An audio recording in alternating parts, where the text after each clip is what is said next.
going into this Thursday's live stream, as I talked about a little, I just want to give this a brief little breakdown. And that is happening pretty much 48 hours from when I'm recording this. That is happening Thursday, 2 p.m. EST. And what I was going through and what I was explaining in my post for anybody that didn't see is our full overview. This week's live stream is a full overview of our knowledge gap analysis, or a KG, or a knowledge gap board, and then how the knowledge gaps transition into a full EAACO script build out. What does that mean? EAACO stands for engage, assess, assign, call to action, and obligation. And basically it's building out messenger scripts for yourself or your DM setters that converts. So if I'm to scroll out really quickly, this top part right here that you're looking at is a pretty in-depth knowledge gap analysis build out. Now, each of these yellow boxes where I'm kind of hovering my hand or the mouse over is a different knowledge gap that we came up with this particular offer. This one went a bit more in depth, and I'll explain this. I'm not going to get super into it. There's normally somewhere between 6 and 10 knowledge gaps that we're going to pull out of this. Knowledge gaps are simply entry points into the market, entry points into conversations with hooks and angles that we already know are going to work and penetrate the market, right? So the knowledge gap analysis helps us flesh those out. Then we take each one of these and we build it into its own messenger script. So knowledge gap 1, we have a full script. Knowledge gap 2, knowledge gap 3, knowledge gap 4.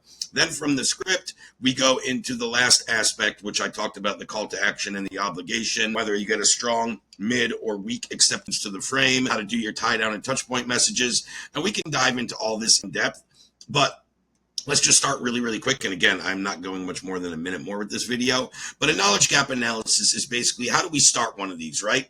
What this is over, under, yes, no, very binary, hot or dry, hot or cold, right? Warm or, dry audiences, whatever I'm trying to say there. You understand. Very binary things. Yes, no, over, under, right, left, right? So as I always say, the way to start this as a business owner is, hey, I was doing this for a particular client. Hey, Miss Kara, what is the first question you want to ask your prospect to see if they're a good fit for you? Well, I kind of want to know if they have an offer or a brand. Cool. So if they say no, what's the next thing we want to ask them to pre-qualify them or maybe disqualify them? Or if they say yes, what do we want to ask them next? Well, now I kind of want to know if they're established and if they're over 5-figure months. Okay, cool. And what if they say so?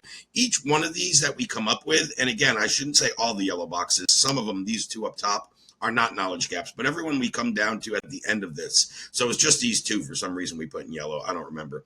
But all the rest of these are different knowledge gaps that we came up with. And again, the way to set this up, and I'm going to go through a full, 45-minute live stream lesson and workshop on this, is really the way to think about this as a business owner is what question do I want to ask my prospect first to see if they're a good fit? Then where would I go next? Then where would I go next, right? And we'll do the full breakdown of this, but then we turn each of these into a very good, script. So let's just say that we came up with knowledge gap 3. We tell the prospect, hey, based on where you're at, it sounds like you, Mr. Prospect Joe, you need to craft an offer, a high ticket offer to double your prices without doing more work. Okay, let's say that's the knowledge gap for this particular prospect, and that was number 3. Then we'll go down to script number 3 here, and how does that correlate, right? So, hey, man, this is how I would normally start. Once I've identified, hey, man, do you mind if I weigh in on that? Like once I said this same problem thing, it sounds kind of like you need to craft a high ticket offer that allows you to double your prices without doing more work. Yeah, that'd be great. Cool. Do you mind if I weigh in on that? No, go ahead. We teach our clients how to craft high impact offers and charge anywhere from $3 to $20K, in some cases more, while delivering massive results and working less without feeling like a fraud. You see, where most people go wrong is they aren't actually selling expertise or leadership. They're trading their time for money, and they burn out on too many free sessions or weekly calls, etc., ultimately giving more value than they receive, right? So both the client and the expert see a decline in results. Does that kind of make sense? Right, and then we get a yes, no, or maybe, basically judging their frame of acceptance. When we do this right, we should get a very long frame of acceptance, and I know I went way over that other minute. And then it leads us into the call to actions of where we go next and everything I'm going to cover Thursday, 2 p.m., this week's PDOCS live stream. Hope to see you there, streaming live to my free PDOCS group. If you're not already a member, let me know, and I'll get you the link to join, and you could join on this train as well.